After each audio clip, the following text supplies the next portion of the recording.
MBA program and then choose leadership.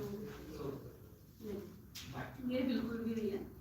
So convince की बात की जाए तो मेरा फैमिली बैकग्राउंड एक सेवा भाव को लेकर पहले से ही रहा हुआ है, तो उसमें किसी तरीके का उनका ग्रोथ नहीं था.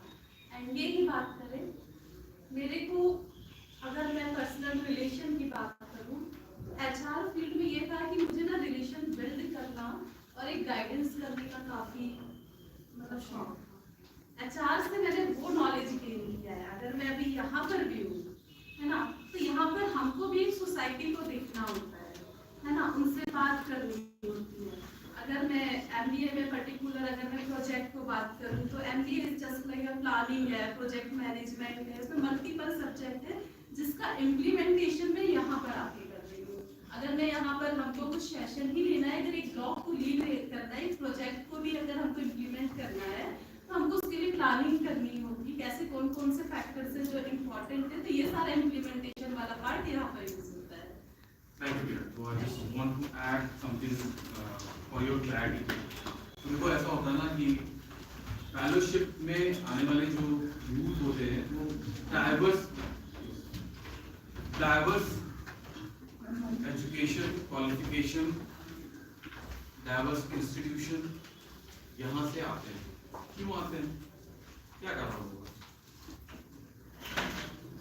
जैसे आपने MBA का क्वेश्चन किया, MBA भी बहुत सारे अलग अलग एस्पेक्ट में स्पेशलाइजेशन के साथ होता है. आपने कौन सा स्पेशलाइजेशन किया, राइट? फिर ऐसे सोशल वर्क होता है, MA होता है, जितने भी कोर्सेज आप लोग अभी जो ये कोर्सेज है स्पेशलाइजेशन की तरफ बढ़ रहे हैं. अगर आप यूनिवर्सिटीज में जाते हो, हमारे आसपास कॉलेजेस है ना, यहाँ पे शायद स्पेशलाइजेशन के साथ बात नहीं होगी, लेकिन बाहर जब पढ़ोगे, इंस्टीट्यूशंस में जाओगे, यूनिवर्सिटी में जाओगे, करने के लिए तो स्पेशलाइजेशन इज इम्पोर्टेंट, राइट? लेकिन वहाँ पे चैलेंज क्या होता है? आज हमारे देश की सभी यूनिवर्सिटीज का गिनी चुनी कुछ यूनिवर्सिटीज को अगर छोड़ दूं मैं, तो अधिकतर यूनिवर्सिटीज के साथ चैलेंज ये है कि वो सिर्फ आपको कोर्स कराते हैं, उस कोर्स के साथ आपको कोई एक्सपीरियंस गेन नहीं होता. उस एक्सपीरियंस को गेन करने के लिए आपको इंटर्नशिप करनी पड़ती है या वॉलंटियरशिप करनी पड़ती है, और फिर उसका भी अपॉर्चुनिटीज कितना सटीक जगह पे आपको मिला है जो आपके उस नॉलेज और एक्सपीरियंस को इवॉल्व करे आपके प्रोफेशनल कैरियर के लिए, ये आप कैसे समझोगे?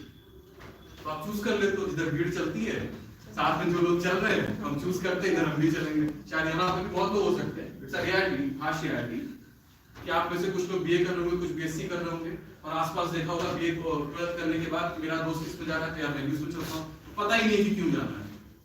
BCom में एडमिशन ले लिया, पता ही नहीं क्यों ले लिया. BSc से फर्दर फ्यूचर में क्या कर सकते हैं, पता ही नहीं क्या करना है. मालूम है क्या? कितना मालूम होता है हमको 12th के बाद, ये 12th तक हमारे फैमिली में तो बताने वाला नहीं होता, हमारे टीचर्स हमको नहीं बताते, हमारे सराउंड में जो हमारे फ्रेंड सर्कल है उनको खुद ही नहीं पता होता, तो हमको क्या गाइड करेंगे? होता है ना, वो भी किसी से इन्फ्लुएंस होते हैं. ये आप लोगों ने देखा होगा, बहुत प्रैक्टिकल है. मैं खुद ही अपना एग्जांपल देता हूं, मैंने 12th किया. तो मेरे फ्रेंड सर्किल में लोग जो थे वो अचानक से ऐसे होता है कि कुछ बदलाव होते हैं, तो फ्रेंड सर्किल में जो लोग थे सब अलीगढ़ मुस्लिम यूनिवर्सिटी एडमिशन लेने लगे. अपने दिमाग में ये नहीं है कि कौन सा कोर्स, वहीं जाना है एडमिशन. ठीक है, ये इन्फ्लुएंस होता है. क्यों? क्योंकि हमें बचपन से कोई गाइड करने वाला नहीं है कि तुम किस डायरेक्शन में बढ़ोगे. बस क्या पॉजिटिव, जब आप ग्रेजुएशन में आगे करोगे तब जब आपको अपने भविष्य का ख्याल आता है ना कि अब क्या होगा, जब आपके आसपास का एनवायरनमेंट वैसा हो जाता है कि लड़का क्या कर रहा है, जब ये सवाल पूछा जाता है लड़की क्या कर रही है, सवाल पूछा जाता है, तब आपको ये हिट करता है कि मैं जो कर रहा हूँ या कर रही हूँ वो सही कर रहा हूँ या नहीं कर रहा हूँ, व्हाटएवर. ये क्वेश्चन का भी होता है ना. और अगर ग्रेजुएशन करके बैठे रहेंगे 2 साल 3 साल, तो वो जो आसपास रिश्तेदार और सराउंड में लोग हैं वो जीने नहीं देंगे. उन्हें क्या करना है? लड़कियों के लिए सबसे पहला था शादी होता है, हुई कि नहीं? कॉमन क्वेश्चन है. यस सर, कॉमन क्वेश्चन है, होता है ना ये. और फिर हम फेस करते हैं इसको. लड़कियां एक लेवल तक आके बोलती है मैं शादी कर दूं, लड़का एक लेवल तक आके बोलता है कि कुछ नहीं, अब कुछ जाके बिजनेस ही कर लेंगे, नौकरी वोकरी तो बिजनेस है नहीं. फिर फादर से बोलता है कुछ पैसे दे दो, कुछ करना है. या फिर दोस्तों के साथ जो यूपी में बहुत कॉमन है कि कुछ ठेकेदारी कॉमन थिंग, प्रैक्टिकल थिंग, यही होता है. क्यों?